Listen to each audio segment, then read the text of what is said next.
안녕하세요. 문광준이라고 합니다. 시립미술관의 그 전시와 연계된 학술 행사에서 발표를 맡게 돼서 정말 영광을 생각하고요. 와주신 분들한테 감사드립니다.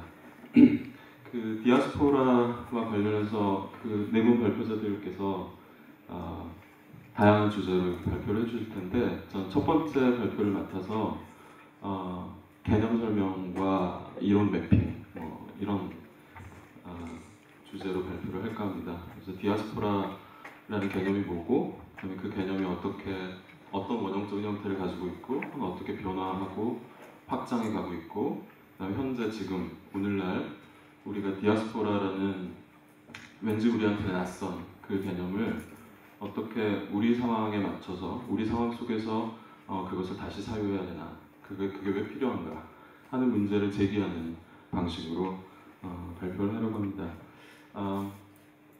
제 이후에 세 분 선생님께서는 PPT나 영상 자료를 쓸 텐데 저는 그 발표 초반이기 때문에 분위기가 아주 좋을 거라고 생각하고 PPT를 준비해 오지 않았어요. 그래서 여기 그 나눠드린 발표문 책자를 제가 쓴 글을 조금씩 읽어가면서 발표를 하고 그리고 그 다음 선생님께서는 좀 더 재밌게 발표할 수 있지 않을까 하는 생각이 듭니다. 제 페이지는 10페이지부터 있으니까요. 제가 그거를 보면서 발표를 하겠습니다. 제목을 왜 디아스포라인가? 왜 우리가 지금 디아스포라라는 개념을 논의해야 하고 또 이런 아프리카 나우라는 전시를 단순한 호기심이 아니라 어떤 관점을 가지고 또 볼 수 있을까에 관한 글입니다. 그래서 디아스포라라는 개념이 어떤 원형적인 형태를 가지고 있고 어떻게 변화해 왔는가, 이것을 세 개의 그 공간으로 나눠가지고 이야기를 하고 있고요. 그래서 첫 번째는 유대와 그리스, 그다음에 두 번째는 아프리카, 세 번째는 허거슨과 파리를 거쳐서 한국에 이르는 그 세 가지 섹션으로 나눴습니다. 첫 번째 그 유대와 그리스는 이제 디아스포라의 원형으로 우리가 설정을 할 수 있을 것 같아요. 전통적으로 디아스포라라는 개념은 유대인들의 이산을 뜻하죠. 이렇게 원래 자기가 정착하고 있던 곳에서 흩어져 나가서 떨어져 나가는, 그래서 퍼져 나가는 그런 개념을 뜻하죠. 구약의 신명기 28장, 여기 제사로 쓰여 있는 28장에 보시면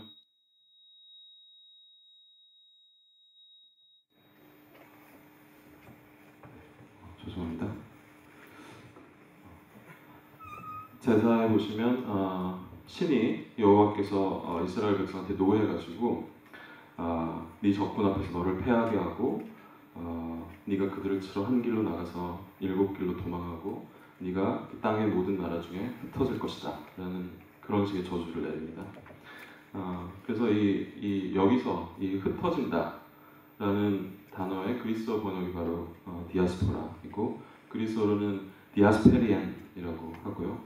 이 디아스페리안이라는 말에는 씨앗을 심는 것 혹은 씨를 흩뿌리는 것, 이런 의미가 담겨 있습니다.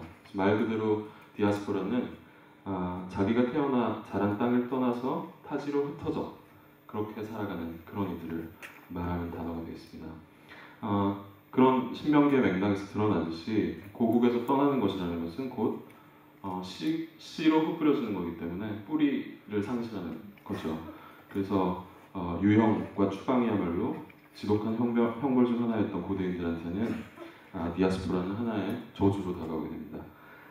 자신의 터전을 떠난다는 것은 단지 유랑생활을 하는 것만 의미하지는 않고요.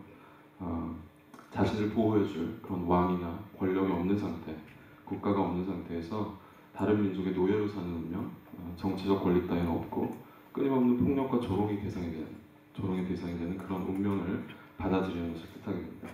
디아스포라하고 항상 같이 유대 민족을 얘기할 때 논의되는 홀로코스트라는 그 두 개념으로 상징되는 유대인들의 이산과 학살의 역사는 그래서 하나의 민족에게 닥친 가장 가혹한 운명의 표상으로 이야기가 되곤 하죠.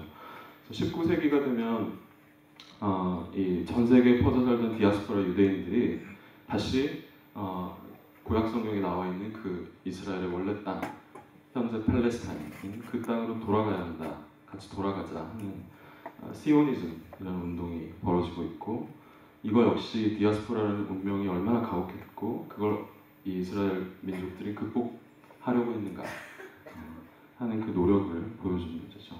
문제는 바로 여기 이 시오니즘에서부터 시작된 팔레스타인과 이스라엘의 영토 분쟁이 오늘날까지도 계속해서 이어지고 있고, 이것은 이스라엘 민족한테는 새로운 국가를 세웠기 때문에 디아스포라가 이제는 끝난 것으로 받아들여질 수 있지만, 동시에 원래 그 땅에 살던 팔레스타인인들은 다시 그 땅을 또 떠나서 디아스포라의 운명을 또 받아들이게 되는 그런 방식으로 귀결이 됩니다. 그래서 이런 역설이 어쩌면 디아스포라는 개념이 갖고 있는 복잡하다는 측면들을 한 번에 이렇게 보여주는 것처럼 보입니다. 즉 디아스포라는 독자적으로 존재하는 게 아니고, 디아스포라가 있는 곳에는 항상 국가와 민족이라는 이름의 인류의 오래된 집단 본능이 나올 수 있는 그런 모든 악이 함께 존재할 수밖에 없는 것이죠. 즉 노예, 학살, 지배, 배제, 포섭, 타자, 이런 것들이 항상 디아스포라는 개념을 얘기할 때 같이 논의될 수 있는 그런 개념이 될 것 같습니다. 또 하나는 이제 그리스의 디아스포라 역시 유대의 디아스포라와 함께 대표적인 디아스포라 경험으로 논의가 되는데요. 유대 디아스포라가 이스라엘이라는 국가가 이렇게 멸망해서 흩어지는 것이라면, 그리스 디아스포라의 시작은 사실 그리스가 부흥했기 때문에 시작되는 것이죠. 고대 그리스가 이렇게 부흥하고, 그래서 수많은 그리스인들이 유럽의 시칠리아, 이탈리아를 포함해서 중동의 리비아, 에스파냐, 그다음에 프랑스, 흑해 연안에 400개 이상의 식민도시를 건설했고, 기원전 4세기경에는 알렉산드로스 대왕이 제국을 확장하면서 그리스인들도 같이 아시아, 유럽, 아프리카 전역으로 이렇게 흩어지게 됩니다. 그래서 거기서 일종의 지배계급이 돼서 그 나라 백성을 지배하고 또 그리스의 헬레니즘 문화를 이식하고 하는 그런 역할을 담당하게 되는데, 15세기 중반 이후에 이제 비잔티움 제국이 그 멸망한 다음에는 이제는 이스라엘 유대 민족처럼 그리스 민족도 이제 흩어지게 되는 그런 디아스포라 경험을 하게 됩니다. 그래서 19세기 초반까지 그 오스만 제국의 지배를 받던 그리스인들이 독립전쟁을 1821년에 일으키고, 그래서 디아스포라 전 세계에 퍼져있던 그리스인들이 많이 지원을 하게 되고, 또 독립한 이후에는 또 제거하는 그런 과정이 이렇게 생겨나게 되죠.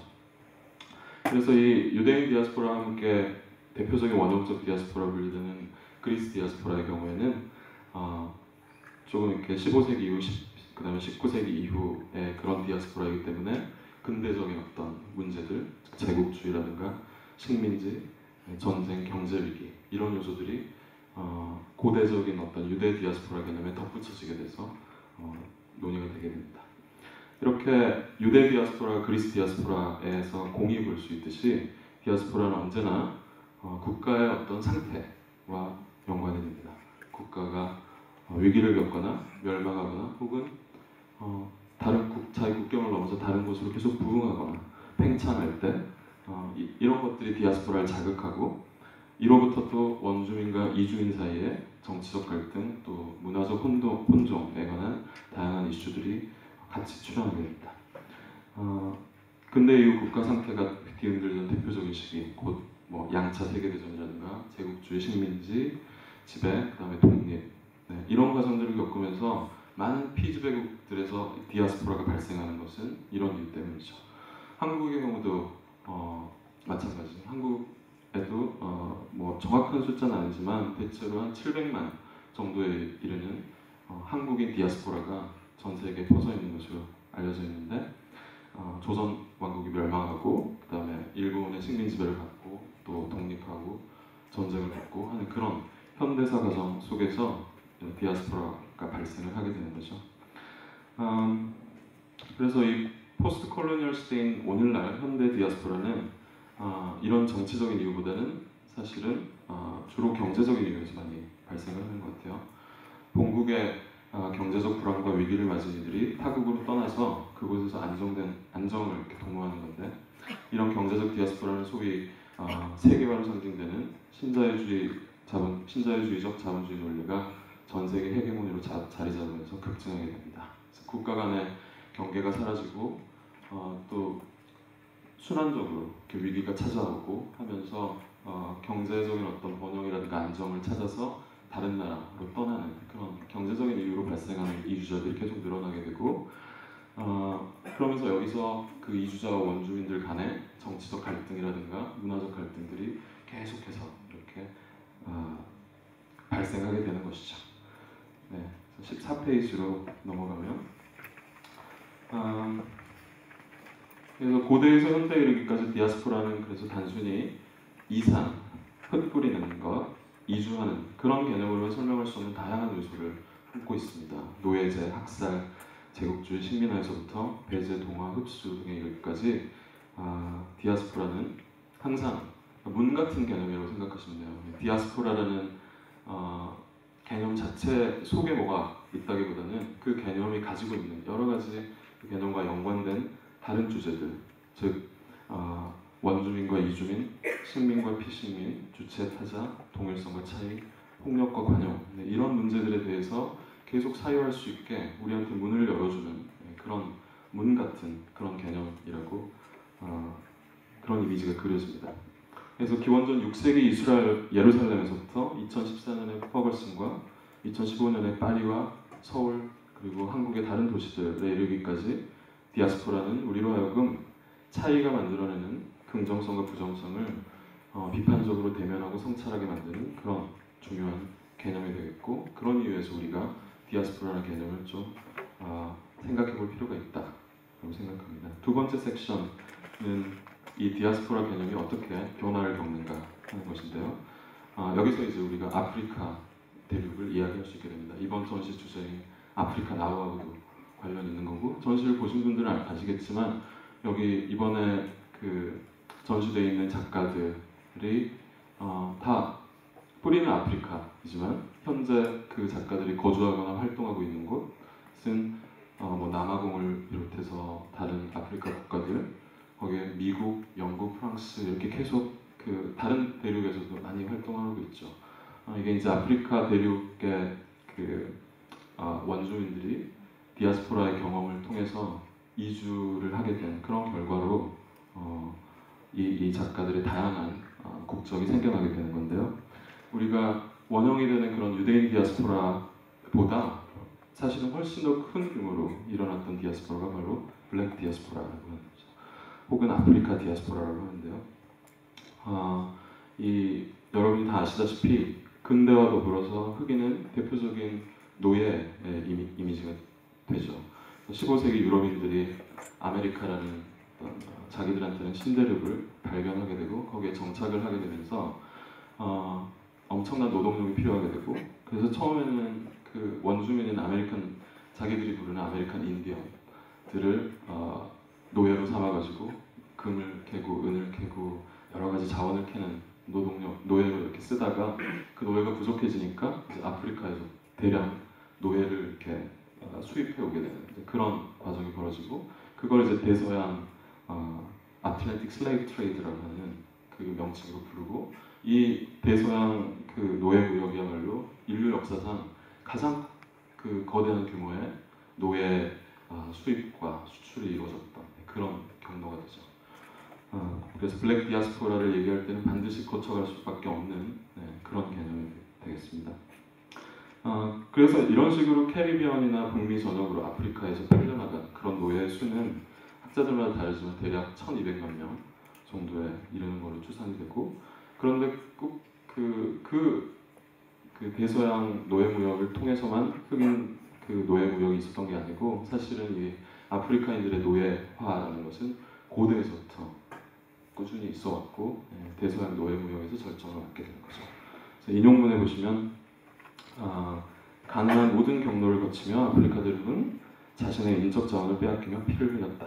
사하라 산맥을 통과하고 홍해를 건너서 인도양의 항구로부터 그리고 대서양을 건너며 9세기부터 19세기까지 거의 10세기에 이르는 1000년에 이르는 동안 무슬림 국가들의 이익을 위해 적어도 10세기 동안의 노예 무역이 이루어졌고 또 400만 명의 노예가 홍해를 거쳐 유럽으로 수출됐고 또 다른 400만 명이 인도양의 스와힐리 항구를 통해 떠났으며 사하라 사막을 가로지르는 캐러반들의 경로를 통해서 또 대략 900만 명 그리고 또 1100만에서 2000만 명에 이르는 흑인들이 대서양을 건너 아메리카 대륙으로 팔려가는 그 엄청난 노예화의 역사가 아프리카 대륙하고 연관되어 있는 것이죠. 이 속에서 아프리카인들이 이제 세계 각 대륙으로 팔려나가서 노예 노동을 수행하고 이들의 그런 강제적 이산이야말로 사실은 가장 가혹하고 처절한 디아스포라 사건이라고 할 수 있을 것 같습니다. 여기 17페이지에 있는 이미지 여기 나와 있는데 나이지리아 출신의 지금 영국에서 활동하고 있는 잉카 쇼니바레라는 그 작가의 작품. 이 이미지의 이름은 지구, Earth라는 이름인데 여기 자세히 보시면 이 사람 모양으로 되어 있는 이 마네킹이 입고 있는 바지, 그러니까 이 다리 하체 부분이죠. 여기에 이 무늬가 쇠사슬 무늬로 이루어져 있어요. 그러니까 제가 볼 때는 이게 결국 머리는 또 지구본이죠. 하체는 쇠사슬. 그러니까 이 쇠사슬로 묶인 흑인들의 노예노동, 그런 노예의 역사 이런 것들이 사실은 지금 세계화로 상징되는 평평하지 않은 동그란 그런 지구의 현재를 만들어낸 일종의 토대가 됐다라는 그런 의미들을 이 작품을 통해서 바로 이렇게 읽어볼 수 있었습니다. 그런데 이 흑인들이 블랙 디아스포라고나 아프리칸 디아스포라라는 개념을 그러니까 자기들의 이산 경험을 디아스포라라는 개념하고 연관시킨 것은 사실 최근의 일이에요. 1960년대 중반 이후의 일이고 그 전에 이제 최초로 그런 자기들의 노예화의 역사에 대해서 성찰을 하고 뭔가 여기에 대해서 비판적인 목소리를 내야 한다라는 그런 움직임은 20세기 초부터 이렇게 일어나게 되는데 그 20세기 초에 이 아프리카 각 대륙의 아프리카인 지식인들이나 운동가들이 모여서 처음에 만들었던 개념은 팬 아프리카니즘이라는 그런 범아프리카주의라고 표현할 수 있는데 그래서 이 전 세계에 이렇게 퍼져 있는 이 아프리카의 뿌리를 가진 이 흑인들이 자기들이 아프리카의 공통된 뿌리를 공유하고 있다는 것을 인식하고 그래서 이 각 대륙에 퍼져 있는 흑인들, 아프리카인들, 그 예전 노예의 그런 후손들의 어떤 정치적이고 경제적이고 문화적인 그런 이익들을 우리 아프리카인들이 같이 도모하면서 뭔가 문제를 해결해 나가고 조정해 나가야 된다라는 그런 이념이고 이 이념들이 이제 몇 차례 그런 팬 아프리칸 컨퍼런스라는 개념으로 회의를 통해서 막 논의가 됐고 거기서 이제 등장하는 개념이 Return to Africa라는 그런 개념이에요. 그래서 아프리카로 돌아가야 한다는 거죠. 이스라엘인들이 디아스포라를 통해서 다른 나라에 퍼져 있고 다시 이스라엘을 건국한 것처럼 우리도 아프리카로 돌아가야 된다. 여기서 이 Return to Africa라는 개념은 단지 물리적이고 지역적인 그런 개념뿐만이 아니라 상징적인 개념이기도 해서 아프리카인으로서의 그런 정체성을 인식하고 우리가 하나의 아프리카 민족이다, 아프리카의 뿌리다 라는 것을 인식하는 그런 동일성에 기초한 그런 개념이 처음에는 등장하다가 디아스포라라는 개념이 등장하게 된 건 60년대 이후부터입니다. 18페이지에 보시면 그 조지 셰퍼슨이라는 그런 학자가 해외로 나간 아프리카인들 혹은 아프리칸 디아스포라라는 논문을 발표하면서 이제 처음 디아스포라라는 개념이 아프리카하고 연관되기 시작했고 이 셰퍼슨에게 있어서 이 디아스포라라는 개념은 그 전에 있었던 그런 범아프리카주의의 그 통일성, 범주가 가진 어떤 한계를 뛰어넘고 유대 및 그리스 디아스포라에서 발견되는 요소들과 흑인의 이산 경험을 접목시킴으로써 디아스포라라는 개념을 접목시킴으로써 뿌리 뽑히고 흩어진 공동체의 기원을 탐구하고 강요된 이송의 역사, 집합적 기억 및 회귀의 정치학이라는 역학을 통해 매개된 고향 땅에 관련된 실질적 혹은 상상된 감각 경험에 집중하면서 동시에 다양한 대륙과 다양한 나라들에서 각각의 아프리카인들이 이제는 다른 국적을 가지고 있는 그 아프리카인들이 보였던 여러 가지 차이에 바탕한 그런 역사적 경험과 문화적인 정체성들을 같이 끌어안아야 한다라는 차원에서 이제 디아스포라라는 개념을 가져오게 됩니다. 그리고 이 디아스포라, 그러니까 여기서부터 디아스포라는 그 전에 유니티 개념에서 이제 디퍼런스 개념으로, 동일성에서 차이로, 혹은 단합에서 통일에서 차이와 혹은 다양성, 이런 개념으로 점점 변화하게 되고, 이게 이제 60년대에서 80년대 사이에 영국과 미국에서 있었던 그 문화 연구의 부흥기를 거치면서 이제 완전히 정착화되게 됩니다. 그래서 미국에서는 블랙 스터디즈라고 하는 흑인학이라고 하는 그런 연구 분야가 각 대학에서 이렇게 학제로 편성이 되고, 영국에서는 특히 이제 폴 길로이라든가 스튜어트 홀 같은 대표적인 문화 연구자들이 영국 내에 그런 흑인 커뮤니티, 그러니까 이 사람들이 블랙 브리튼이라고 부르는 그런 커뮤니티들이 백인 정착민들 혹은 다른 백인 이민자들하고 어떻게 어떤 다른 경험을 하고 어떻게 다른 문화적인 실천들을 하는가 하는 것을 연구하면서 그러니까 결국은 그 블랙 브리튼에 있는 블랙 커뮤니티와 다른 아프리카 커뮤니티들 사이의 차이, 그다음에 그 블랙 커뮤니티와 다른 백인들과의 차이 같은 것을 중심으로 연구를 하게 되는 그런 문화 연구적인 방식을 차용하면서 이 디아스포라 개념이 변화하게 됩니다. 그래서 20페이지 넘어가면 그래서 이 시기에 이제 블랙 디아스포라는 초국가적인 영향을 주고받으면서 지속적으로 재구성되는 하나의 인종적 프레임이 됩니다.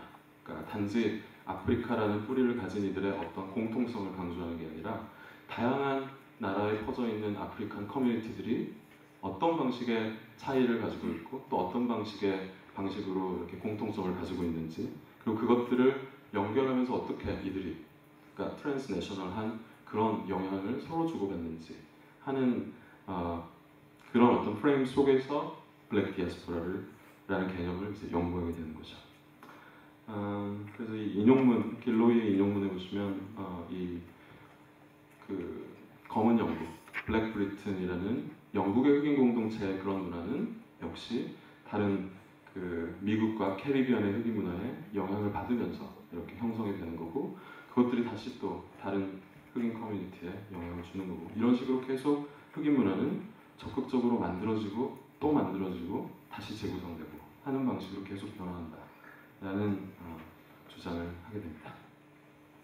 그래서 21페이지에 보시면 처음에 그 듀보이스의 범아프리카주의에서부터 셰퍼슨의 디아스포라를 거쳐서 홀과 길로이의 검은 영국에 이르는 과정에서 이 디아스포라는 흑인 공동체 간의 차이를 바탕으로 보편적 통일성과 이 차이와 다양성, 이런 것을 동시에 바라보는 관점으로 계속 변화해 나가는 것이고, 나아가서 흑인 자체를 넘어서 다른 소수자들, 다른 약자들, 다르게 억압받는 그런 같은 피부색을 가지지 않았지만 그런 억압받는 다른 소수자들의 문제로까지 계속 확장이 되게 됩니다. 이 디아스포라 개념이. 그래서 요약하자면 블랙 디아스포라가 가지고 있는 디아스포라 개념은 과거의 역사적 정체성으로의 회귀가 아니라 당대 흑인 사회가 자기들이 정착한 그 사회와의 관계 맺는 여러 가지 방식들을 분석하는, 그리고 그들이 그 원주민 통치가 어떻게 이루어지는지 그 당대 사회를 분석하는 핵심 키워드로 계속해서 변화되고 확장되고 또 유연화되고 하는 과정을 거치게 되는 거죠. 마지막 섹션으로 이제 퍼거슨, 파리 그리고 한국 나와 있는데요. 여기서 이렇게 우리가 이제 지금까지 살펴본 것처럼 이 디아스포라 개념은 어떤 본질적인 속성을 그 안에 담고 있어가지고 시간이 계속 흘러도 전혀 변하지 않고 고정되어 있는 그런 어떤 사건을 이루는 말이 아니라, 사실은 이상과 이주의 결과 발생하는 여러 가지 정치적이고 문화적인 문제들을 당대 상황 속에서 정확히 파악하고 포착하기 위해서 지속적으로 재구성되어야만 하는 그런 개념이고, 현재 상황 속에서 그래서 디아스포라를 사유하는 일은 이런 방식의 구성적인 개념화가 아주 절실하다고 할 수 있겠습니다. 고대 유대인 디아스포라가 신의 저주, 또 다른 왕의 노예, 해방의 염원, 이런 속박과 구원의 서사에 포박되어 있었다면, 그래서 매우 고착되어 있고 변하지 않는 하나의 원형의 역할을 하고 있는 것이라면, 현대 디아스포라는 블랙 디아스포라의 그런 담론화 과정이 보여주듯이 이주자의 인종적 문화적 정체성과 국가의 통치 간의 절합 관계에 대한 분석의 핵심 요소로, 즉 이질적 문화의 흐름들, 그다음에 그 속에서 벌어지는 탈구, 그리고 그 탈구들을 지배적 질서로 다시 환원시키려는 국가의 통치 기술, 이런 것들 속에서 끊임없이 구성되는 그런 개념으로 확장되는 셈입니다. 그래서 최근에도 우리가 그 미국의 미주리주 퍼거슨에서 발생한 흑인 청년에 대한 경찰 총격 사망 사건, 나중에 이제 그 흑인 청년은 무죄로 밝혀졌는데 그 경찰이 이렇게 처벌을 받지 않자 아주 분노한 흑인 커뮤니티가 이렇게 거리로 뛰쳐나와서 시위를 하고, 또 그 시위 과정에서 약탈도 벌어지고 폭력 사건들이 이렇게 벌어지면서 2주간 그 퍼거슨이라는 시 자체가 완전히 이렇게 혼란 상황에 빠진 그런 사건이 작년에 벌어졌었고, 또 최근에는 2015년 파리에 있는 풍자 조연지 샤를리 앱도라는 저널 그 회사에 난입한 무슬림 청년들이 총을 난사해가지고 11명의 직원을 이렇게 죽이게 되는, 기자를 죽이게 되는 그런 테러가 발생하는데, 이런 테러들 역시 사실은 뭐 가령 인종 갈등이라든가 이슬람 근본주의, 표현의 자유라는 그런 우리가 바로 이렇게 표면적으로 상상할 수 있는 그런 이슈들을 넘어서 본질적으로는 미국의 인종평등 정책이 얼마나 불안정하고, 또 프랑스의 세속주의 정책에 대한 아랍계 디아스포라 공동체가 얼마나 거기에 대해서 이렇게 문제점을 인식하고 있는지 하는 그런 관점에서 우리가 또 생각을 봐야 된다고 할 수 있을 것 같습니다.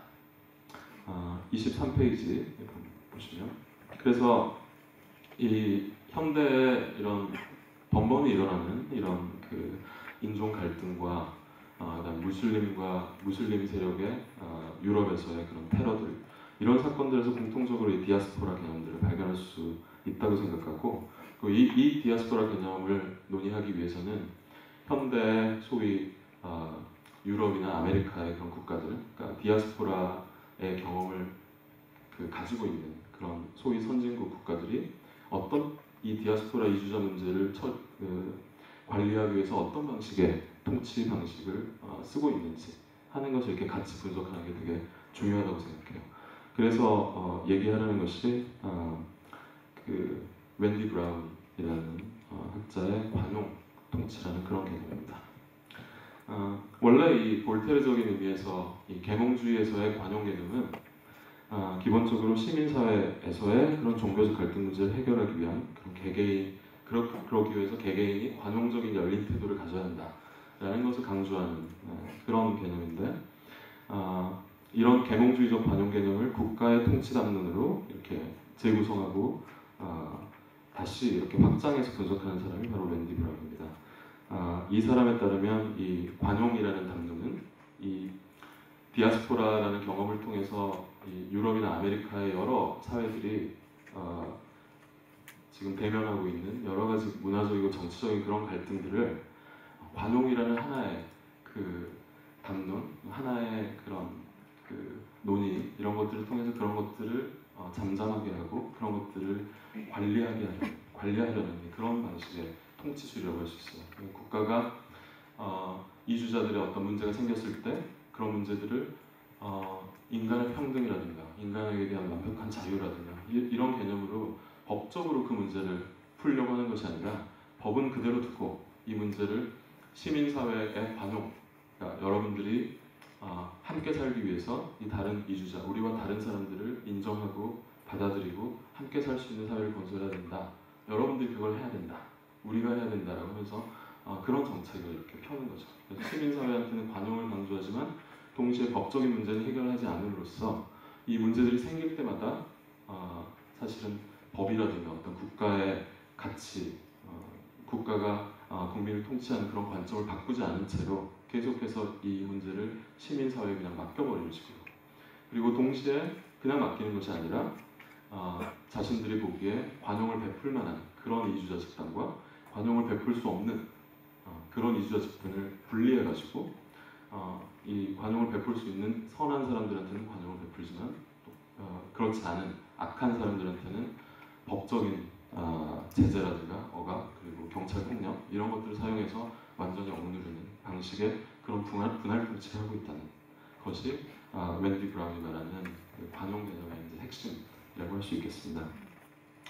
그래서 25페이지에 그 조지 부시가 9.11 사건이 벌어졌을 때도 미국에 사는 그 아랍계 이주자들이나 아랍계 미국인들한테 그 사람들한테 폭력을 써서는 안 된다 하면서 관용을 계속 호소하지만 동시에 그 패트리엇 액트라는 것을 만들어서 그 테러리스트로 의심되는 모든 그 아랍계 미국인이나 이렇게 피부색이 다른 미국인들을 그냥 경고나 법적인 고지 없이도 바로 그냥 도청을 하고 감시하고 연행을 하고 체포할 수 있는 그런 권한을 부여하면서 조금이라도 그 과정에서 문제가 생긴 사람은 바로 출국 조치를 시키는 그런 방식으로 분할 통치를 하는 사례를 조지 부시가 이제 대표적으로 보여줬죠. 그래서 이제 그 브라운은 이런 방식의 관용 통치는 이 이주자와 원주민 간에 생겨날 수밖에 없는 그런 갈등을 해결하는 서구 사회의 통치 테크닉이다 이렇게 말을 하고 있습니다. 20페이지 제가 이제 시간이 다 돼서 빨리 끝내겠습니다.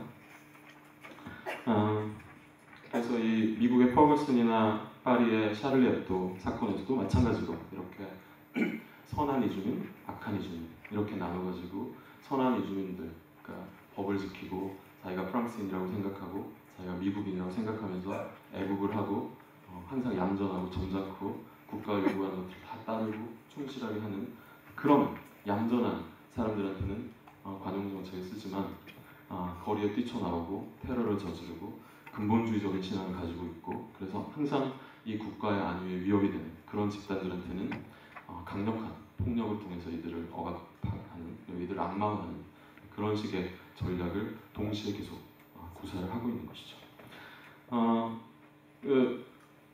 27페이지 맨 마지막 패러그래프에서 그래서 그런데 이런 문제들은 이런 식의 관용 통치에도 불구하고 이런 이주민과 원주민 사이의 그런 갈등들이 사실 끊임없이 때때로긴 하지만 끊임없이 계속 발생하고 있다는 점 이것이야말로 사실은 자유민주주의 국가의 관용 통치라는 그 방식이 사실은 제대로 작동하지 않고 있는 것이다. 거기에 항상 구멍이 있다라는 것을 보여준다고 생각합니다. 그래서 이질적인 정체성을 가진 디아스포라 집단은 관용과 폭력의 분할 통치 장치가 끝내 점령하지 못하는, 끝내 관통하지 못하는 어떤 구멍 같은 것이고 이 구멍이 사실 점점 여러 곳에 생겨나고 점점 확장돼서 현재 서구의 지배체제를 아마도 지속적으로 위협할 것으로 보이고요. 이런 디아스포라 집단의 통치 불가능성 이런 것은 마치 암세포처럼 증상이 바로바로 나타나지 않지만 끊임없이 이렇게 퍼져나가서 한 번에 이렇게 뭔가 커다란 문제를 일으킬 수 있는 그런 원인으로 우리가 생각해 볼 수 있을 것 같아요. 그래서 이렇게 서구의 관용 정책이 계속되지만 동시에 이게 계속 실패하고 있는 이런 과정들이 그 이질적 디아스포라 집단에 대한 적극적 배제와 그다음에 억압, 그다음에 궁극적으로는 본국으로 이렇게 송환시킬 것을 요구하는 그런 극우적인 움직임, 극우 포퓰리즘 혹은 파시즘 이런 것들을 아마 꾸준히 이렇게 동반할 수밖에 없을 것이다 하는 예감을 가지게 됩니다. 마지막으로 이제 이런 개념들을 한국에 좀 적용을 시켜보면 한국 역시 사실은 디아스포라를 피할 수 없는 것이죠. 세계화 이후에 80년대 말에서부터 이미 이주 노동자들이 한국 사회에 들어오기 시작했고 지금은 아주 많은 수의 수십만 명의 이주 노동자가 살고 있고 그리고 또 결혼을 해서 이렇게 이주하는 그런 이주 여성들도 많아지고 있고 그래서 이 사람들이 같이 사실 한국 사회에서 우리와 함께 살아가고 있고 이 사람들이 바로 이제 디아스포라 민족이라고 할 수 있겠죠. 사람들이라고 할 수 있겠죠. 그래서 이 사이에서 아마 갈등들이 계속 생겨날 텐데 이게 서구에서처럼 한국은 오래된 역사를 가지고 있지 않기 때문에 지금 우리가 기억할 만한 어떤 상징적인 사건들이 아직은 없고 하지만 분명히 그런 사건들은 터져 나올 것이고 지금도 사회경 기사를 읽다 보면 종종 중국인 동포가 어떻게 잔악한 범죄를 저질렀는지 하는 내용들이 되게 강조가 돼서 나오는 것을 볼 수 있어요. 그래서 중국인 동포라든가 제외 중국인 혹은 중국인들에 대한 어떤 이미지가 되게 잔인하고 잔혹한 것으로 묘사가 되고 있고 그 사람들이 한국 땅에서 발생하는 범죄들에 대해서 지속적으로 보도가 되고 있고 마치 그 범죄율이 다른 한국인들이 그 벌이는 범죄율하고 비슷하지만 이 사람들 것은 훨씬 더 이렇게 강조가 되고 있는 것이죠. 그런 방식으로 그래서 이제 그런 범죄가 생겨나면 여러 극우 사이트들이나 우파 정치 집단이나 이런 곳에서는 그 이주 노동자나 불법 이주자로 말하는 이런 사람들에 대한 적극적인 배제, 법의 심판 이런 것들을 계속 강조하는 그런 목소리들이 끊임없이 발생하고 있는 거죠. 그래서 이제 한국은 관용이라고 사실 할 만한 그런 정책도 사실 없지만 그래도 우리가 지금 현재 일어나고 있는 일들을 살펴보면 서구가 지금 수십 년째, 수백 년째 계몽주의 이후부터 쓰고 있는 그런 관용이라는 어떤 통치 방식들이 한국에서도 일정 부분 차용이 되고 있는 것으로 보입니다.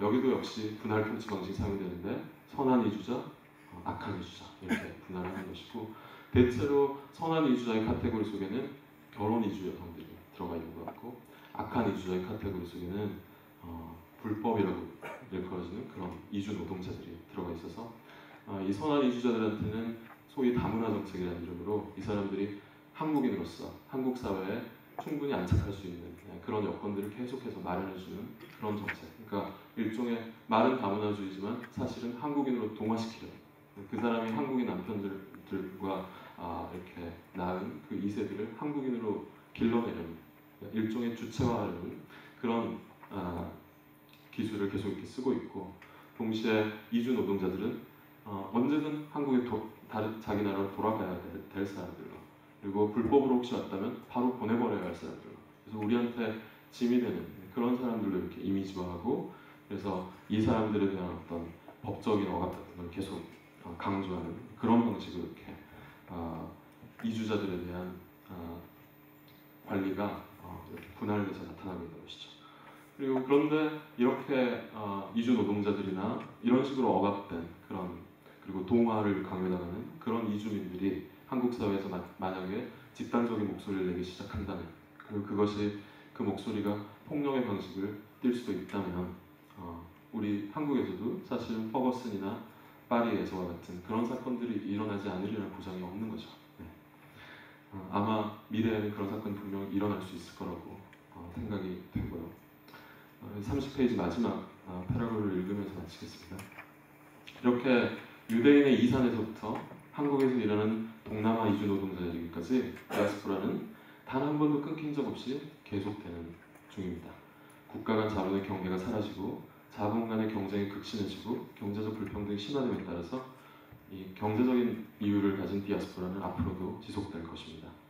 그것은 애초에 신의 저주였지만 나아가서 공통의 역사적 기억이기도 했고 팬 아프리카니즘에서 보이듯이 그 다음에 또 나아가서 이주자들 간의 차이에 기반을 둔 정체성의 문제이기도 했고 이제는 이주자와의 갈등에 대처하는 국가의 통치 전략으로서 우리가 디아스포라를 같이 연관해서 생각해 봐야 된다는 것입니다. 그런 식으로 원형이 변화되고 확장이 되어가고 있는 것이죠. 디아스포라가 이런 식으로 지속됨에 따라서 그 개념적 의미 없이 계속 재구성되고 나아가 확장되고 변주되고 그렇게 됩니다. 디아스포라는 단지 그래서 이산과 이주의 경험을 지칭하는 보통 명사가 아니고 이질성과 동질성의 만남, 교차, 갈등 속에서 지속적으로 재구성되는 그래서 결코 고정시킬 수 없는 개념의 뭉치라고 할 수 있겠고 그래서 이렇게 흩어지는 이 단어를 어떻게든 부여잡고 우리는 세계의 현재 그리고 우리의 현재, 우리의 미래에 대해서 사유할 필요가 있을 것 같습니다. 그래서 이 디아스포라의 개념을 단순히 성경적인 어떤 유대인의 인산 개념이나 아니면 다른 나라 사람들의 일, 아프리카 노예들의 일 이런 걸로 치부하기 전에 사실 이 디아스포라라는 개념을 끌어들여서 언제든 우리 문제를 논의할 수 있고 또 지금은 그런 논의를 시작해야만 하는 그런 시점이다 라는 게 이제 제 발표의 핵심이고요. 이 아프리카 나우전을 통해서 여러분이 블랙 디아스포라나 혹은 디아스포라의 문제에 관심을 가지시고 이런 문제에 대해서 좀 더 공부를 하고 또 한국과 연관한 그런 디아스포라 문제의 확장의 문제에 대해서 사유할 수 있는 그런 계기가 됐으면 좋겠습니다. 이상으로 발표 마치겠습니다.